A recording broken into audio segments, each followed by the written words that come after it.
బాగాలేదే చూడు బాగోపోతే వదిలిద్దు ఏ రాయి నాన్న ఏ రాయి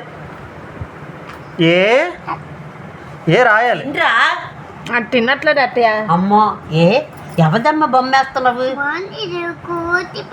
కోతి పిల్ల వేస్తున్నావా? కోతి పిల్ల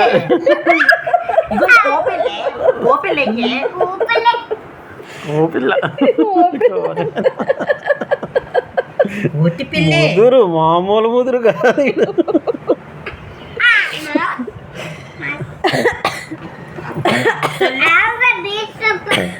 మనం ఊర్మిళ అక్క దగ్గరికి వెళ్దాం బోతేని అమ్మా